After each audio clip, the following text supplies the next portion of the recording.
So now I get to make my opening remarks. Oh my goodness, I've forgotten to take them out of the envelope. Here they are, my opening remarks about Margaret Fulton. Margaret Fulton is, now, let me breathe for a second, okay? Margaret Fulton has had a long and varied career as a teacher in elementary and secondary schools and as a university professor. She was Dean of Women at the University of British Columbia and was president of Mount St. Vincent University in Halifax. She's now self-employed as an education consultant and as adjunct professor at UBC. Dr. Fulton holds numerous directorships and has served and continues to serve on many boards and commissions in both the public and private sectors. She has been a director of many, many organizations and is involved in such organizations as LEAF, the Women's Education and Action Fund, and in the Kootenays, she chaired the Kootenay Post-Secondary Education and Review Panel, which was a significant factor in the establishment of the Kootenay School of the Arts here in the Kootenays. And she is also an officer of the Order of Canada and has been awarded honorary doctoral degrees from several Canadian universities. She also holds the Distinguished Education Award from the Ontario Institute for Studies in Education, and she received the Woman of Distinction Award given by the YWCA. In October 1977, she was one of 5 women who received the Persons Award from the Governor General. Dr. Fulton is an outspoken advocate for women's issues. She's much in demand by governments and corporations for her work on alternative administration systems. She contends that traditional hierarchical structures no longer serve society effectively, and she'll be telling you what she thinks about that. She has recently been the subject of a full-length film documentary, Around Peg, and that's what we're going to see, right? No? It's a different one. See a 5-minute. Oh, so we're going to see a 5-minute segment of that at the end. No, it has nothing to do with Oh, it isn't? Oh, well, we're going to see 5 minutes of something else at the end of her presentation, and there'll be a little break while we set up between those two things, and we'll have some questions during that break. So without further ado or confusion, allow me to introduce Margaret Fulton.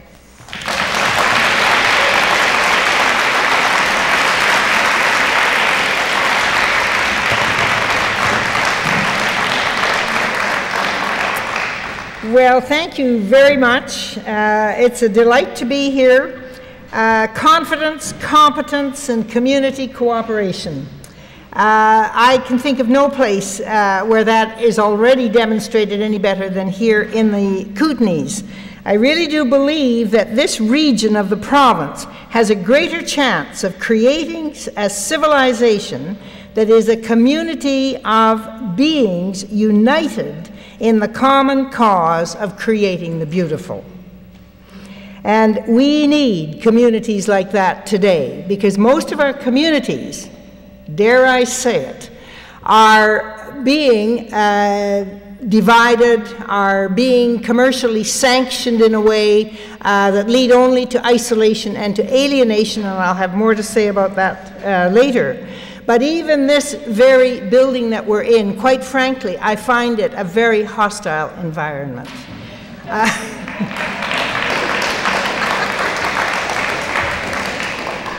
I don't know how I'm supposed to engage you people in what it is I want to talk about, alternative administrations and alternative patterns of organization, when we are already trapped, tyrannized into a pattern of organization that simply doesn't work for us. I mean, you're way out there. Why we can't have chairs around us? Bless you for that. Can you see the screen? I mean, if you can't see the screen, you're going to be in trouble. And so there, we've started a female trend right there. Wonderful. Wonderful, wonderful. Well, our buildings, our technology, our science, our economics, our politics, everything comes to us from that hierarchical and those old patterns, and to try to change them is really more than the work of a lifetime of one poor old lady like myself. Everybody has to get into it, and I think I know what's happening and why it isn't happening faster than we would like it to, because nobody has a vision of any alternative way of organizing except this dreadful hierarchy and this vertical vision of society. And what I want to do today is try to give you that a different sense of vision. Now, I'm going to have to work fast because I've already lost a half an hour of my piece of paper said 11:15 to 12:30, and I thought, wow, an hour and a half, that's a lot. That's so relax. Well, and anyway, that's good. But what I want to say to you local women, that you do have a special role to play. This conference typifies your role. Now, I really have nothing terribly new to say to you, and many of you are already familiar with what is my magnum opus for a lifetime. The Goals for College Women. I know that many Kootenai women have copies of this little yellow book, which indeed, it's strange to me, but all my stuff seems to end up coming out on a yellow piece of paper, which I'm sure Conrad Black would think is yellow journalism. And indeed it is. But this was a conference of college women in the 90s, and in it you have all the patterns that I'm going to be showing you on the screen today, if the screen works, that is. So if you haven't a copy of that, there's got to be copies. There should be in all the college libraries across the Kootenays. Get a hold of it. Isn't it wonderful? It's not copyright. You can Xerox to your heart's content. The other thing that contains a good deal of my thinking over the years is the Kootenai learning culture. Get that? The Kootenai learning culture. Not Kootenai education, learning culture. How many have read it? I know some people have. They were present when I wrote it. They looked over my shoulder. There's Betty Daniels. Scares the wits out of me. But, but I want to I want to quote something that is in this report, and it's on page 44 of the report, because and interestingly enough, I came down on the plane, just, you know, every now and again, the female gods smile on us, and Corky Evans was on the plane. So I had a chance to bend Corky's ear all the way down. I'm sure he wanted to hide, but he couldn't. In any case, this report came out in 1993, and as I went through it in preparation for coming down here, I couldn't help but think there's very little in here that I would change. And I really hope that you all know the report, that you all have copies of it, and that you hold to the vision, because it is a visionary thing. And if we lose that vision, we're going to end up with what happened. When I finished with this report, the ministry asked me if I would go on the board for Prince George to the University of Northern British Columbia, which I did with some temerity because I knew it was already too late, because they had already got millions of dollars to pour into buildings, to centralize the whole thing in Prince George. It should be called the University of Prince George, because it does not interact, loop out, pull in all of the community colleges and all of the other opportunities for learning that are across the north. And instead what it's doing, as we've seen done over centuries of tradition, it focuses everything into a narrow, hierarchical organization, which is traditional university training. It has been that traditional university training for centuries, which has excluded totally women until very late times. Couldn't help but think very briefly last night when Mary Wu was talking and saying, you know, she met this question, what's a nice girl like you doing trying to get into what she referred to as non-traditional trades. Well, believe me, the most non-traditional trade you can try to get into is educational, because that has been a bastion of male power. And when I went in the 60s to do my PhD at the University of Toronto, I was asked almost that very question. I was an older woman, I had been a teacher, and a professor said to me, "Why do you want a PhD?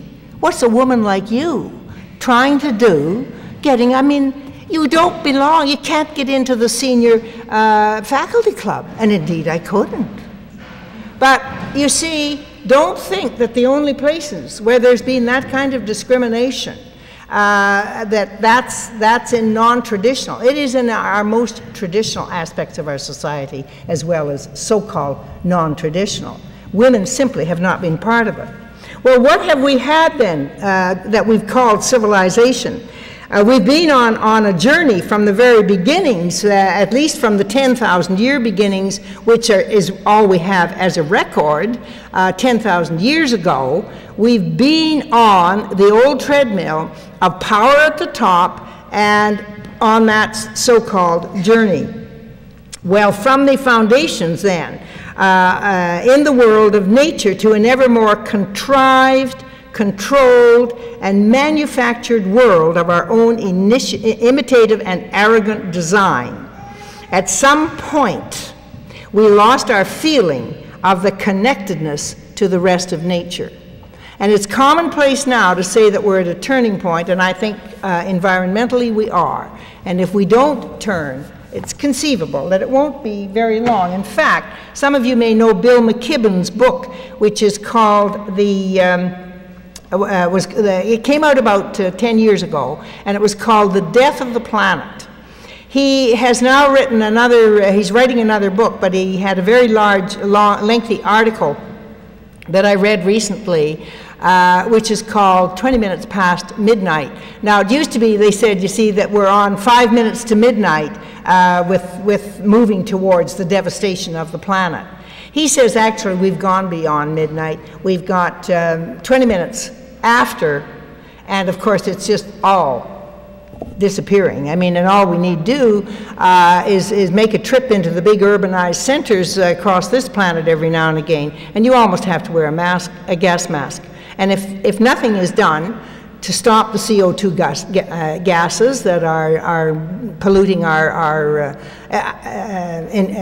air, we'll all be wearing gas masks. It's a treat to come down here, I slept last night like a log. But mind you, I've kind of escaped because I no longer live in Vancouver. I now live on Salt Spring Island. Well, my other piece of yellow journalism, where I'm putting most of my energies now, is into empowering women and children on an international basis.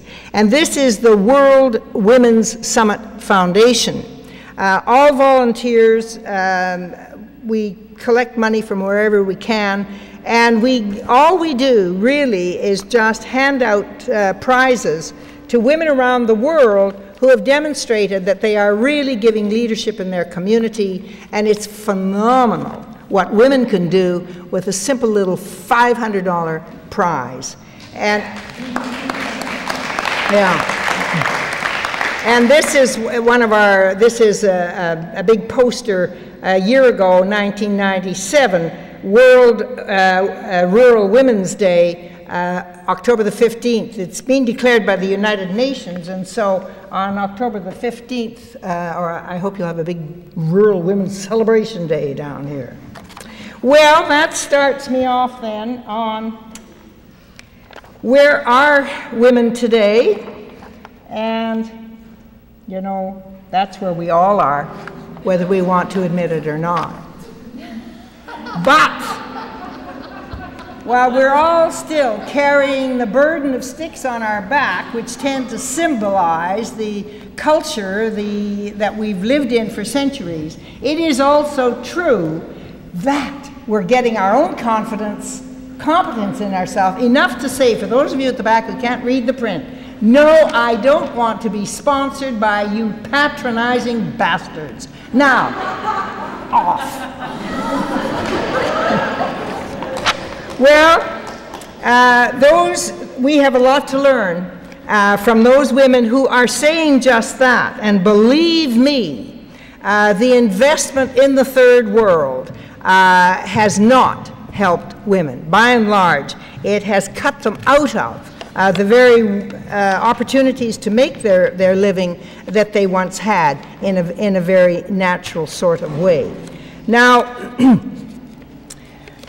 in our own efforts, in our educational institutions and in other institutions, to educate women to have this kind of confidence, to be able to stand up. You know, the old economic thing is very powerful. And the notion that, oh, sooner or later, if you change the structures and if you pour in investment, this is globalization, this is corporate globalization, then there will be this thing called a trickle-down effect. And then you will all benefit from the, just wait it out, starve to death until you get there, but then it will happen. But then you'll have it all plantations, it will all be run with big machinery, and there will be virtually nothing left of a humanized nature. You will have dehumanized, and we have seen whole countries in Africa dehumanized by our Western science and Western technology. So have we been to blame for it? To a certain extent. We have to accept that as women we don't always do it right. And while I absolutely praise and am impressed with the daycare facilities, and it's been so wonderful to see young women here with their children, where are the teenage group? Where's the middle group that so needs help from older women and isn't getting it? And that's the reason we don't get it, because we're specialized, you know. Deep things of gender issues, under 30 years old, not allowed. Don't disturb us again, we're discussing very serious matters. So the little girls have to turn away. And that is a pattern that children are very good at instinctively knowing and relating to other races and species. Our society, with its regimented schools and educational systems, seems determined to crush the ability of those young people to marvel, to wonder in awe, and to make friends with other racial groups. The adult world projects onto young people racism and sexism. And we need to think hard about that. Well, where does it all come from? It all comes from this kind of organizational structure. And you've seen it 1,000 times, and so we don't need to spend time on it. Or, every now and again, somebody tries to improve it. All still in boxes. Sorry about that. And those boxes are, every one of those boxes are, in fact, determined by the politics of budgets, by economics. So what's the history of it? Let's have a quick look now at these patriarchal power structures and get a little bit of the history. And you will see what this 10,000 years of culture has been all about. It has been, first of all, coming out of the early religious traditions. We have had popes and power and patriarchal power and male sky gods at the top. And you can look at any major religion around the planet and you'll find that almost inevitably the sky gods have all been male. The Buddha, the male Christian god, the Hindu gods. Rarely do you find, until you get into some very early goddess cultures, that you find that there is a goddess. But you have even to watch yourself on that one, because when you get it in a power structure, is a female god any better than a male god? Is a matriarchy preferable to a patriarchy? Not if it functions as power over. And unless you're finding some strength coming from somewhere other than outside in that top-down pattern, you're not going to get any change. So you really have to somehow or other juggle your old head around and say, wait a minute, women have never really being part of these power structures. And these structures do it to us. They do it to us right here on this campus, in the buildings, in the organization. And unless there's a totally different pattern of administration, then you will continue to get what I've been railing about. And I see the president of the board right in front of me, and I'm going to come right out and say it. That cafeteria is a disgrace. Those tables aren't clean, the floor is dirty. I mean, as a president of a university, I would never have invited in the outside world to a dirty cafeteria. Now that is the difference between women administrators and men administrators, between organizing in an interactive pattern and organizing in a top-down pattern. And you can make a difference. Anyway, so we got out of the religious control and domination of the world in about the 1560s, when Copernicus discovered that the world was round. And we know what happened to Copernicus, of course. He was lost his head over that one. But you think that's funny? Nothing has changed in this science and education and technological ordering of our society. Science hasn't done it for us either. The power of science, the power of the high priests in the white coats today does no more for women and children than the power of the high priests in the black coats did 1,000 years ago. So think about it. One woman tried what Copernicus was in the 1560s to the world at large, to at least the recorded world. There was, you know, tons of world out there that nobody paid any attention to. But we have to talk about what we know from recorded history, although now we know that recorded history alone is not enough, that we have to look at verbal traditions and oral traditions and go in. Well, we heard from our First Nations people last night, and you know, there is, you see, on the one hand, it looks hellishly gloomy, but on the other hand, there are points of light. And if we can focus on the points of light, we can make a difference. But if we're going to focus on the points of light, we've got to have the confidence and the authority from within ourselves to stand up against what's there. Who stood up against the whole science thing in the 1960s? A woman said, wait a minute. What we're doing as a species is unacceptable. What we're doing as scientists to our nature, to our natural world is unacceptable. Come on, chorus of that one. Rachel Carson. What happened to Rachel Carson? Her colleagues at MIT made fun of her.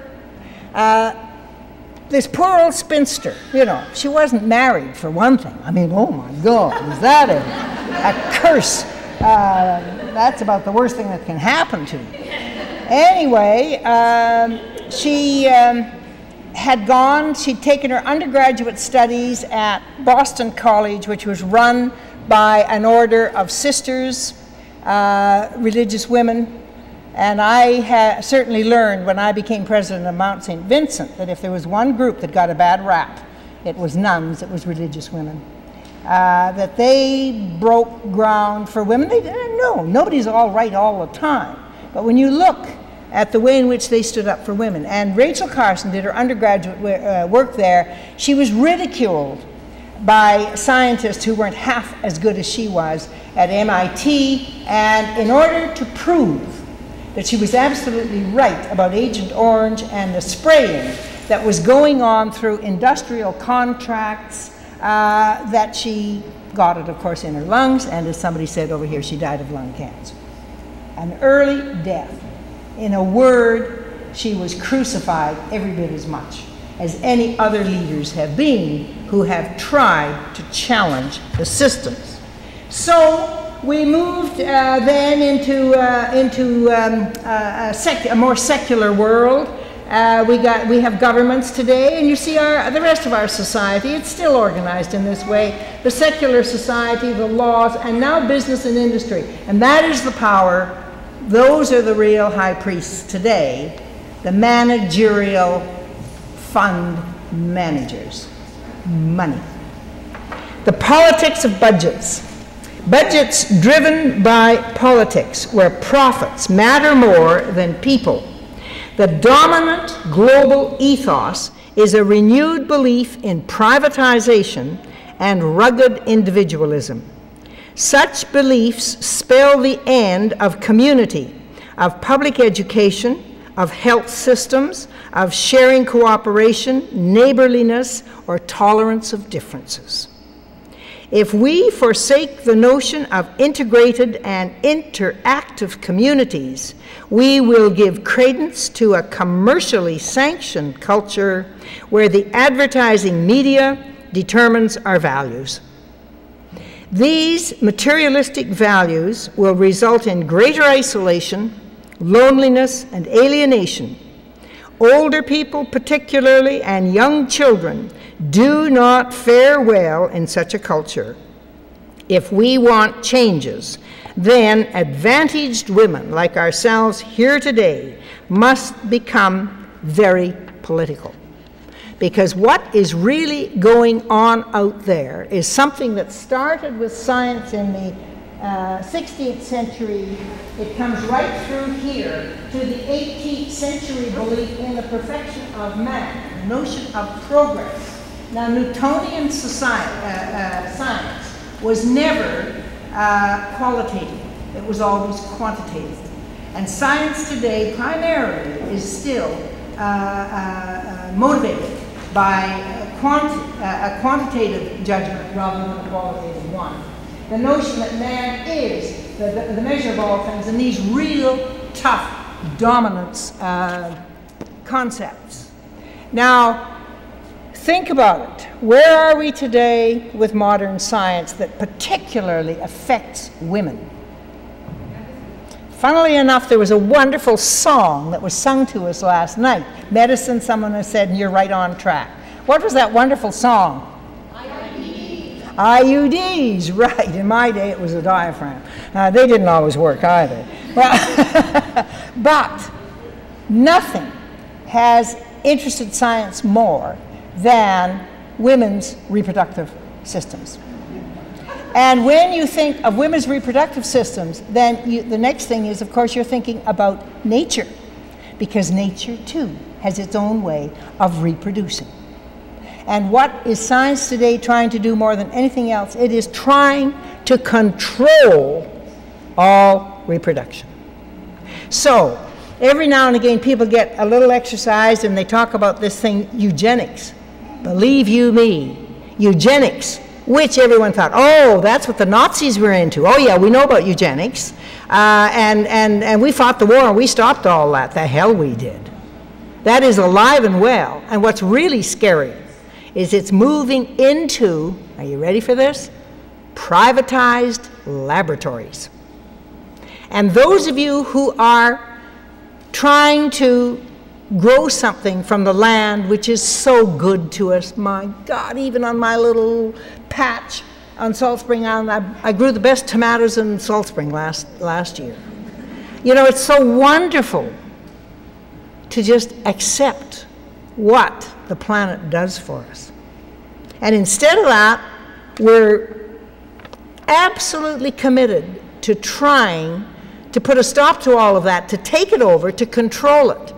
And I am scared out of my wits by corporate capitalism, which is all over the world, in companies like Cargill and ADM, you can name them every bit as much as I can, who now have taken control of seeds. And you know, these kind of women that I'm talking about here and that we're trying to help, if they get stuck with those seeds, they're licked, because the next year they won't reproduce.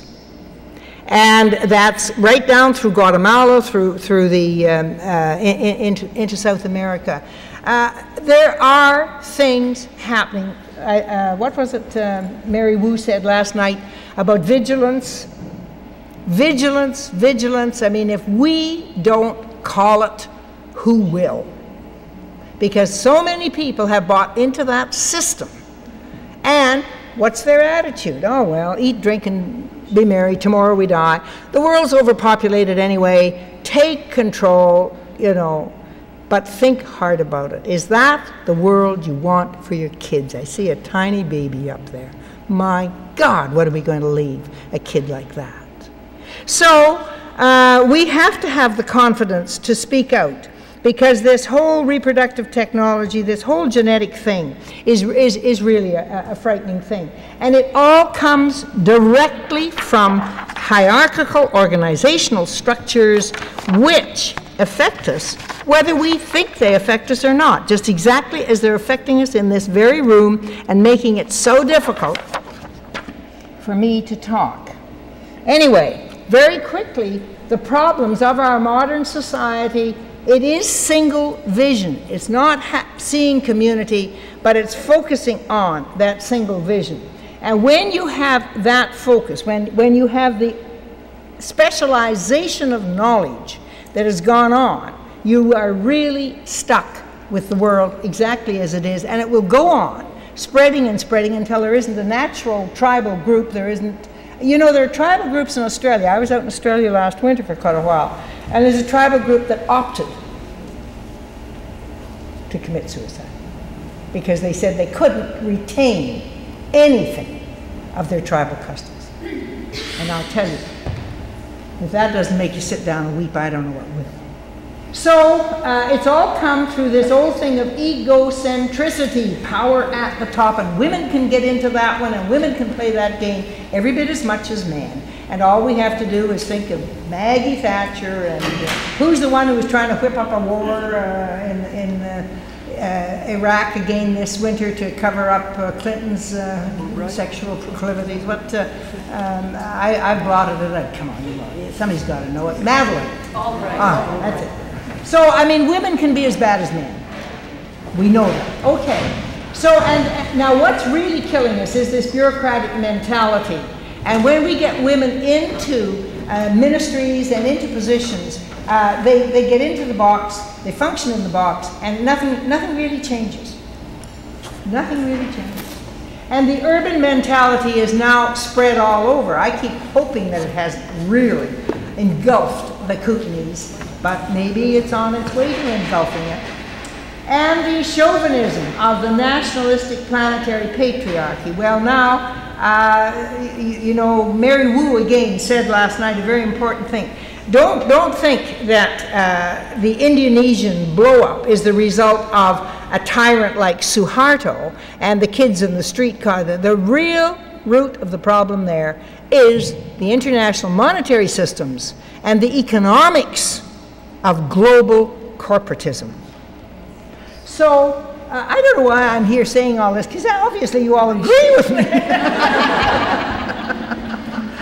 Anyway, the value system has, that's the hierarchical, and it's got to change. And I'll tell you what's around now. There's really, and I get this apocalyptic transformation, that there has to be, you know, a fire, a flood, something of that nature. Now that can get into real voodoo statistics. And as a senior, I served for a number of years on the advisory council to the Ministry of Health on seniors. And I'm appalled by the fact that people buy into the kind of voodoo statistics which stereotype and pit older people against younger people, against you know, as if there hasn't always been an older generation, a sandwich generation, another generation coming up, and another generation. I mean, that is the natural evolution of the way we live. But yet, a guy like Foote can grab onto those. He can come up with a book called Boom, Bust, and Echo. And in that book, what does he do? the greedy geezers, us old people like me, are all out there gobbling up all the resources so that the poor sandwich people are stuck. They've got to raise the kids, they've got to look after the old people, and there's going to be nothing left for the people coming behind us. I mean, that is voodoo economics and voodoo statistics. And we shouldn't listen to it. There are alternatives if we understand the interactive ecosystems, if we practice these values, which are totally different to those values: sharing, cooperation, nurturing, harmonize with nature, and design new paradigms. And that's what I have put energy in this last part of my life into trying to get a paradigm which people will remember. Now I want you to look at this for a minute. These findings came from a recent survey taken from the United States after the first Gulf War. 70% of people in peace organizations, who's surprised, were women. Yet practically no women are in the power structures that control their destinies.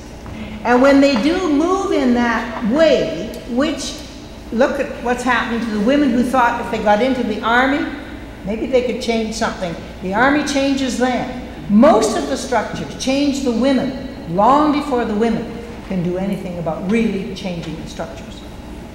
And if you haven't got, as indeed, I somehow or other, I don't know how I knew it, but I knew I had to have that PhD. I knew if I was going to do anything about the educational systems in this country, I had to have the best qualifications so I could eyeball the guys and say, don't tell me, don't talk me down, because my qualifications are every bit as good as yours. Now, I hate to say, because what happens to women, when they come through the systems, they very often lose sight of the fact that they, as women, should be doing it differently, that they should be challenging. And that's what this conference is all about, I hope, is to give you women the confidence in yourselves to challenge and not be talked down, not be persuaded that, oh, it works this way, so let's do it this way.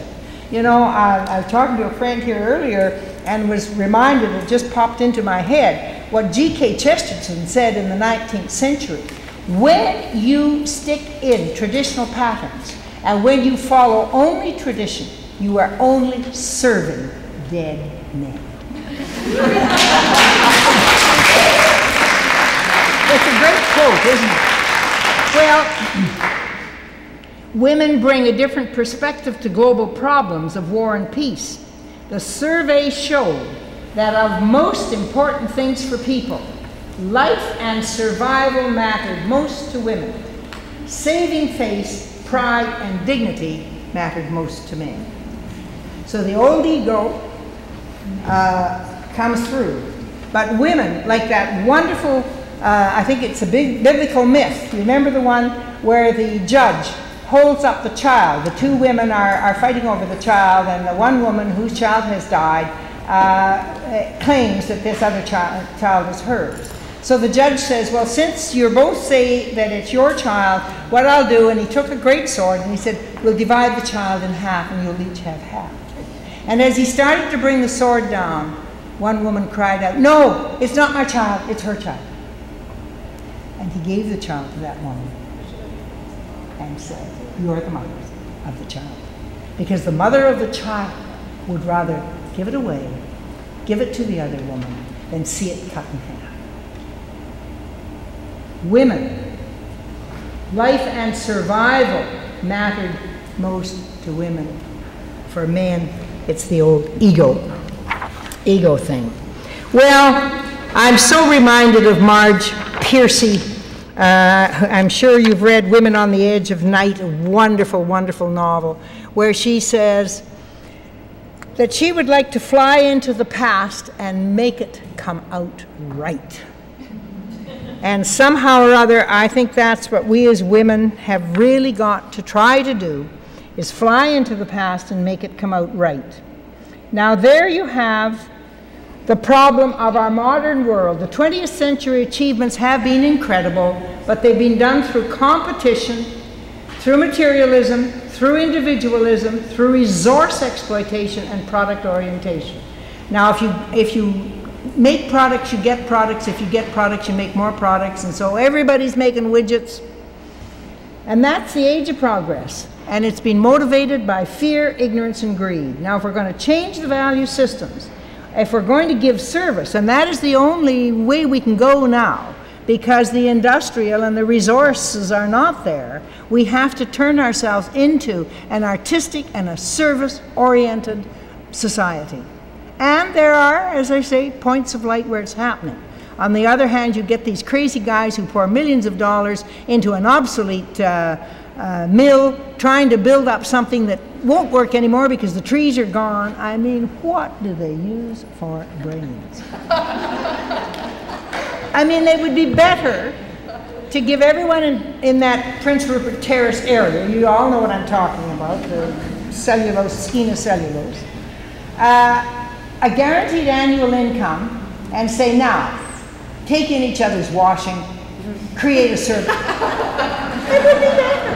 I mean, it may sound silly, but it would work. I mean, after all, look at the City of London. What keeps it going? Mostly, it's people doing other people's washing. City of Nelson. City of Nelson. Amy says it's the same in the City of Nelson. I think that's lovely. Good for Nelson. Oh, but there's a great vision. The other thing is, of course, culture. Nelson as campus. It is there. All the Nelson people have to do is make it happen. Well, anyway, what are the values that we need? Cooperation, sharing, independence, resource conservation, and service orientation. So, let's then look at one or two patterns. Ooh, we're out of time. It's nearly 12:30. So if you look at, well, I'll go through these just because you all know this, that our brains are round, the world is round. Why do we have to square everything up and make it into a box? This is our human consciousness. This is the area that 10,000 years of concentration on linear, time-oriented, rational thinking. This is the one we have now got to bring into balance, which is the creative, the intuitive, the spontaneous, all of those good things which we have taken out of our... When I hear that there isn't money to have a music program or an art program in the schools, I'll tell you, I just think, what are they using for brains? But you got to have computers, and computers are about as linear as you can get. I mean, what we have to do for the rest of our lives, I guess, is stare at the screen. Now, mind you, having said that, everything calls for judgment. Because I do think the internet is linking a whole bunch of us together around the world who think differently. So we have to be careful what we say. So if we had an integrated learning process, this was the process that these were the patterns that we used to change the structure at Mount St. Vincent when I was president down there. And instead of having our authorities out above us and over us, now mind you, the government and the Senate and the boards of governors still existed. But if you got people's mindset, what we have to do is change mindset. And if you get the mindset changed, then everything changes. So it's a case of a flow pattern, our rational, our perceptions, our experience through our bodies, and our spirituality. And I want to say a little something about spirituality in a minute. But the notion of the body, mind, and spirit, the imagination, the spirit conceives, the mind creates, and the body experiences. Now, women's spirituality is the ultimate, I'm convinced of this, reality in a way that men can never experience that reality because men don't bear children. And the ultimate reality, of course, is the bearing of that child. Now, the control processes then, which we've already talked about, I think to a very large extent come from pure and simple jealousy. And you know, every now and again, you read something and they've said, oh, we can now implant a fetus into a man's body, and eventually he can produce the child. I mean, you've read all this stuff, haven't you? It's appalling. I mean, that's science today. So there we are. How could we make some changes? Well, let's look at government structures. And if only we had our ministers coming together with our prime ministers and our premiers and working on a totality where there's a flow pattern, and these patterns are all that flow pattern, we'd get different results. But when you hive off, one box over here, this bunch hives off, and another bunch hives off someplace else, then everything is out, and that's the way it is divide and conquer, control. That's just another one there. You can see the networks and linkages, and this is the education, environment, and law. And again, you know, there's been, what is the government's solution to a ministry that's in trouble? The Ministry of Social Services, in trouble. So now what have we got? We've got a Ministry of Families, we've got a Ministry of Women, we thank for this conference.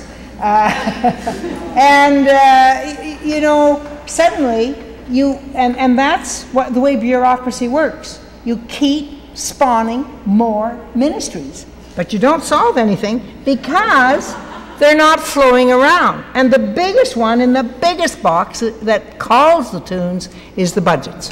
We've talked about that. Well, at that time, we thought that was not a bad pattern. And then, of course, we all got into globalization in the 80s and thought globalization was going to solve everything. And I went off and had a very incredible learning experience in Norway. And Eric Jantz, the self-organizing universe, now he's talking the very smallest thing, cells. And you see how just notice how chaotic and disorderly that is. Now any woman can relate to that who's had kids. And that's the way it is. I mean, you know, one night out and an extra drink and the next thing you know, whew, is there ever some kind of chaos going on in the inner tubes. But there is, you see, have we got time for this? We haven't really, have we? We've extended the time.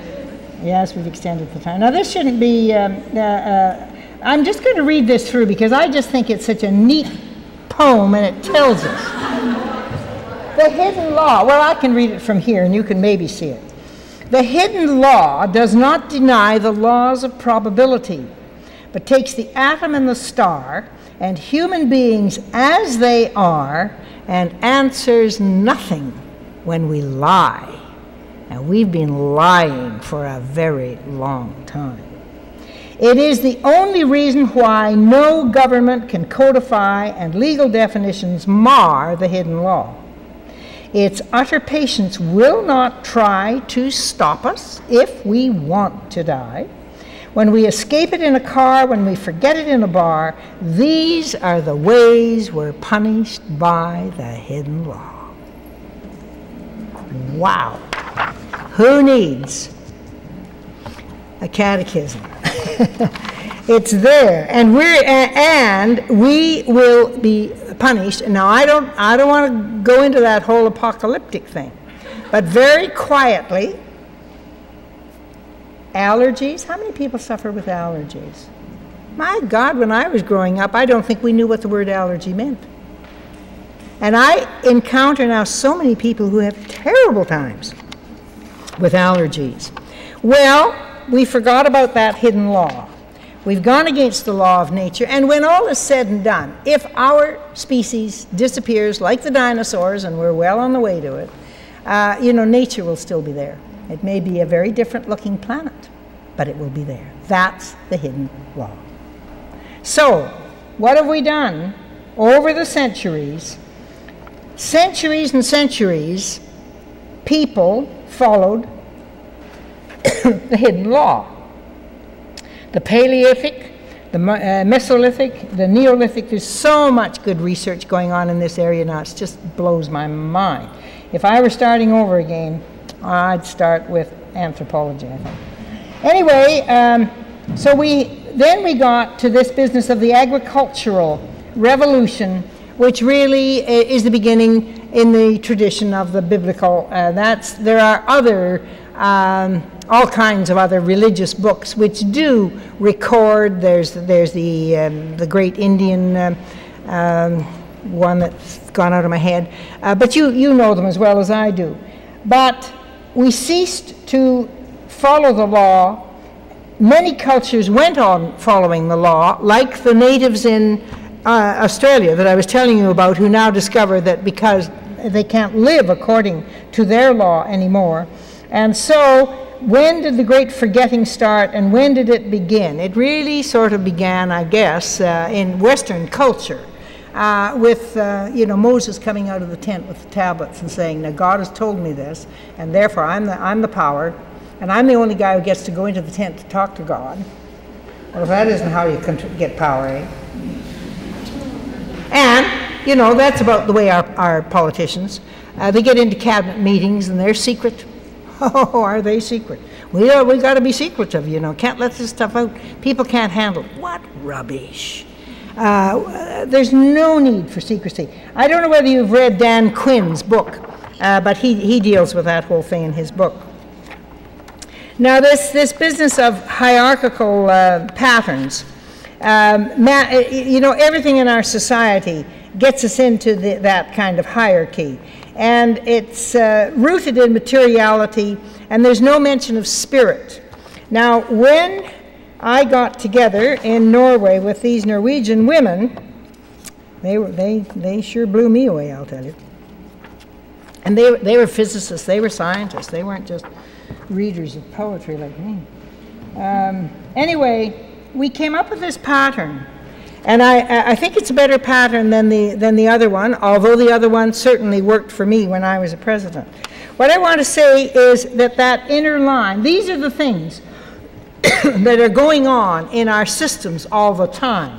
That is, we all feel sensation, we all need security, we all have an intellectual awareness, we all have some notion of what our rights and resources and responsibilities, love and our relationships, and of course the need for empowerment, which is why we're here today. Hopefully we can empower each other. But that purple or mauvey kind of is the one that pulls everything together for us.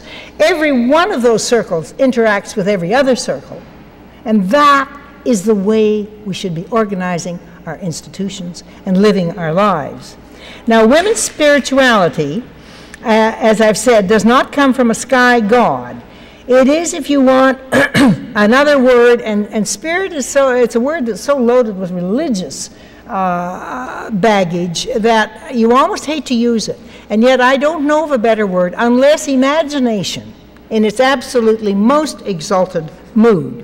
And it is that sense that we all have, and I'm sure you've all, at some time or other, it's just been there, and you've known it, and you've known what it is you had to do.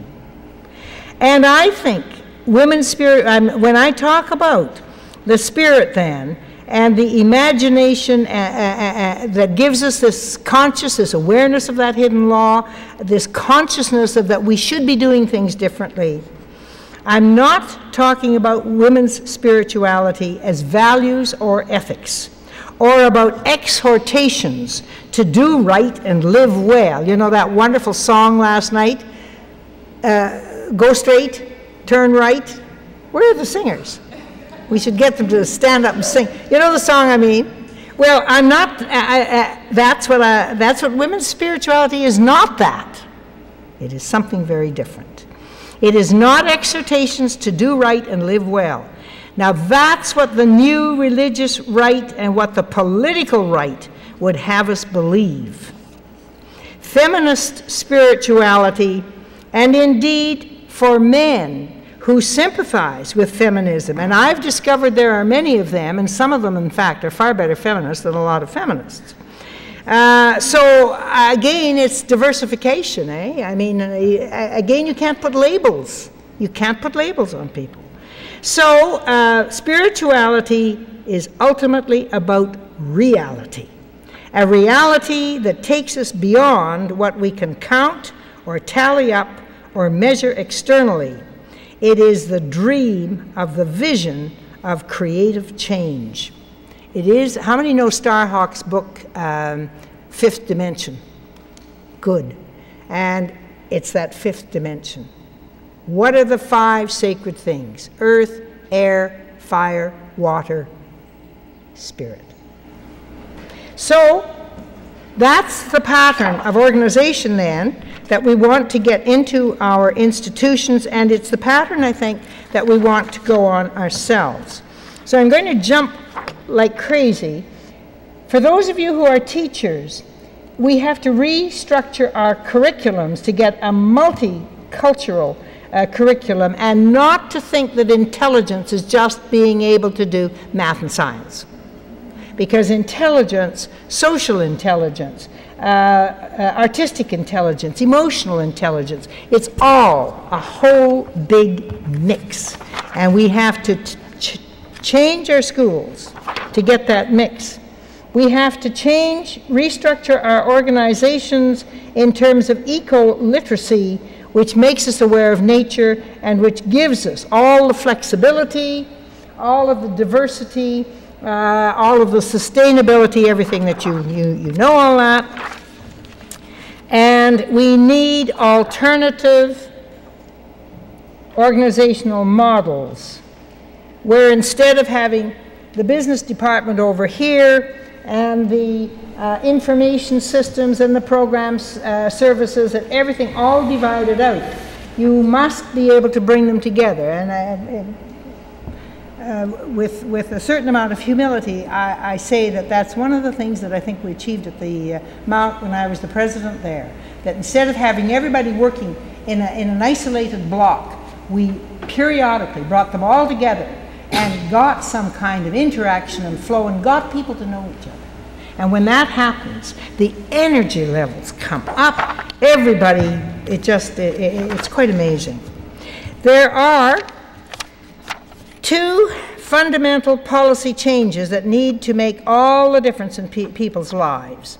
And here is a systems model of local governments. For those of you who are working at the local levels, you need to work through all and have connection with all of the other resources. This one happened to have been done for education, but it fits social services, and it's a case of bringing together into interaction rather than splitting apart. Now again, you see we've got a kind of an interesting, we've got a new, not one ministry of education is enough anymore, now we've got another one.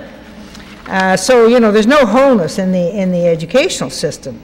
Well, you know, to make the fundamental changes and to bring things together, the 2 fundamental changes that governments and that we've got to push governments for is to change the tax system to tax everyone more fairly.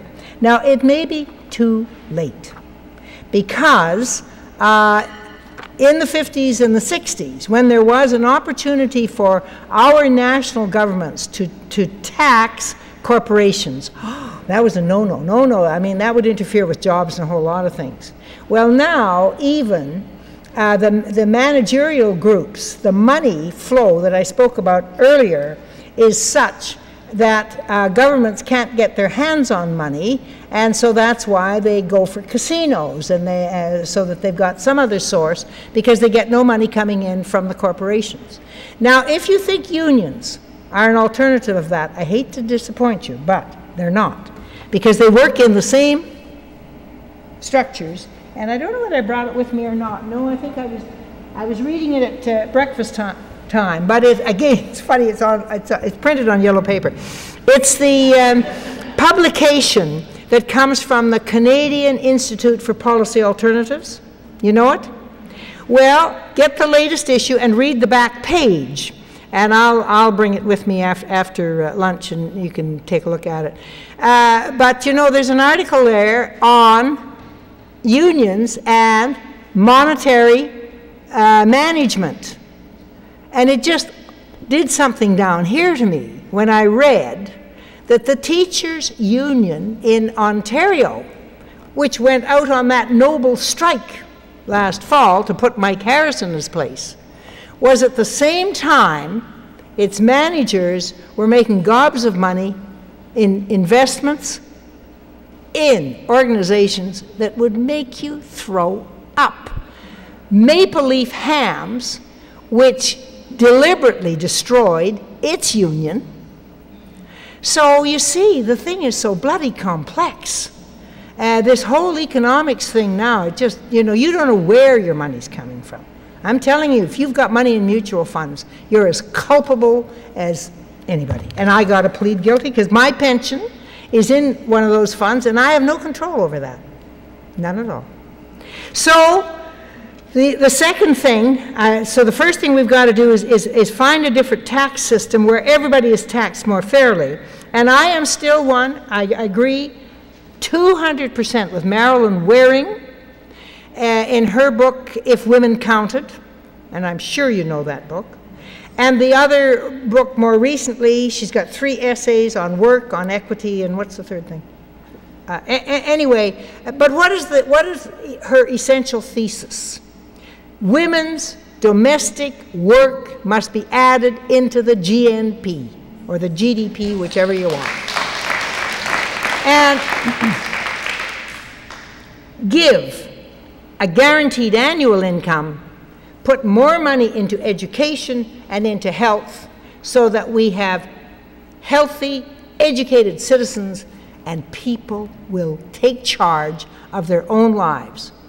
But if we keep the old welfare systems the way we are, we're only keeping patriarchal control and keeping people locked into a standard of living that is inadequate to very often what their capabilities are. That way you have control. The other way is dangerous. You are trusting people. Well, you'll never get that kind of trust out of that kind of organization. Our great cabinet. Now, we in Canada, I think, have a right to expect good government. In the United States, that's what Canada is all about. What is it? What's our peace, order, and good government is what we bought into when we got into this country. In the United States, of course, it was life, liberty, and individualism, pursuit of happiness, pursuit of happiness. What a miserable goal. So there is an interactive Jerry Hinton in the ministry, reporting to the Ministry of Health. And when I was on that advisory council, we came up with this model, and people couldn't believe. They said to us, there are people who are supposed to be doing things for seniors in different ministries, and they'd never once been in the same room with each other. When I did, Betty, when I was writing the Kootenai report, we did the same thing. We brought together all the different ministries, and we had a meeting in Victoria one day, and they looked around the room, and they didn't know each other. And yet they were all focused on doing something for the people in the Kootenays. Oh, jeez. Okay, I'm done. I just want to give you one last visualization of transformation. Now, this is United Nations stuff. But if we're going to meet the development priorities for the 21st century, we have to think hard about food and health, about human rights, about education, about environment, about economics and business, and conversion and peace. Transformation is what has to happen. And it's got to be women like yourselves that first of all transform your own selves, in your own families, in your own groups, in your own region, and then move out from there, because that's the way it works. And that will give us the state. Now, can I quickly sum up for you, and then anybody who wants to stay for 5 minutes to see the film, I've run way over time here. Well, it only takes 5 minutes. It's all set up, ready to go. Now, I need to read that. Where's my page? Here we are. So this is just what I've been talking about in a nutshell. It took me an hour to say what's there in 5 minutes. Summary of the ideas: the traditional hierarchical organizational structures do not serve an age of specialized knowledge. You get specialized knowledge, it has a power of its own, like eugenics. Dangerous.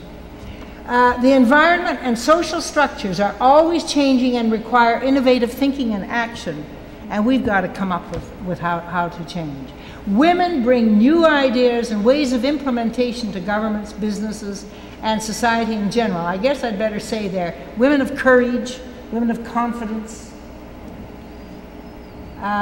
They bring the new ideas. Challenge the traditional command, control, and conquer culture of the past. Any of you read Donna Haraway? Do you know the cyber gal, and brilliant woman at Berkeley? And she has traced the American military, and I'm telling you that the stuff that's going on in what is, you know, the follow-up. When crazy old Ronald Reagan wanted Star Wars, he didn't know what he wanted, and neither did any of the military or the scientists.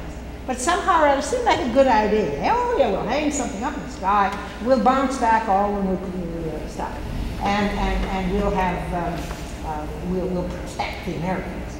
Well, anybody who's going to be offered $1 million or more, or $1 billion as they got, the scientists hived off.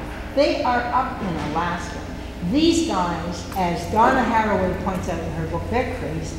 They're light rays. And you know the Green and Common women who got finally dispersed because of, they didn't know what was happening to them. Rays coming at us. Command, control, it's still around. We have to be vigilant.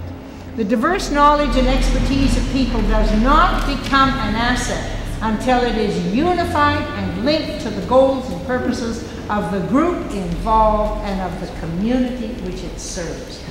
Put that one in the back of your mind, because that's what you must do. Communicate and cooperate. Competent women leaders must visualize patterns of change and interaction and create moving organic systems. Motion energizes people within organizations and communities. Now, women must design new processes and paradigms for the future, which makes possible women's work, both within and outside of the home. Such a paradigm creates equally positive opportunities for both women and men. Traditional women's domestic work must be paid for and counted into the nation's GDP. Learn to predict the future and to manage the process of positive change. Rely on the values of women's nurturing culture, and, as the song said last night, embrace diversity, because we are all different. Now, a few questions while somebody whips the screen around. And if you're hungry and you want to go, I'm not offended. But I think the thing is set up, and we had so much trouble getting it set up that let's do it.